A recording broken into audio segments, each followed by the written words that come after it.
ask a question? Do you mind if I take you off Sure. speech on the Middle and ask you about the Middle Sure. East? In February, the Independents wrote to the Foreign Minister about the delivery of Australian aid to Hamas and in particular to UNRWA, the Relief and Works Agency for the Palestinians. And you noted that there'd been allegations that UNRWA had been involved too intimately with the attacks, and you said legitimately, properly, that an independent, properly run UNRWA was appropriate for the delivery of Australian aid.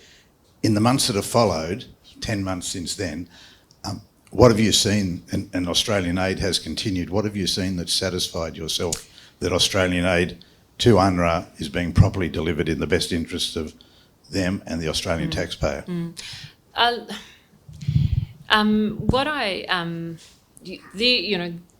What is happening in the Middle East,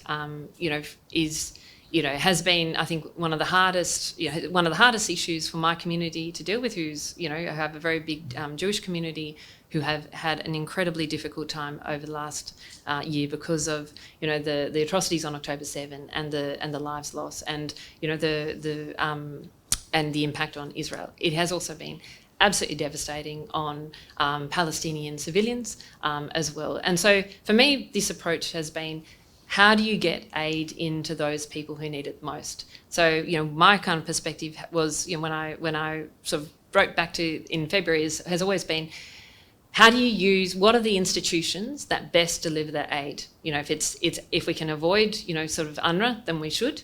If we can't, then what are the conditions under which? Now, I know that it's basically, and I still retain that, I think we should be transitioning away from UNRWA, but we need to do that in a way that makes sure that aid gets to those people who need. And I've spoken to a number of aid agencies just in the last couple of weeks who are still saying how difficult it is getting aid to those people who need it, including, their reliance on UNRWA. But I believe that we should be transitioning away from that.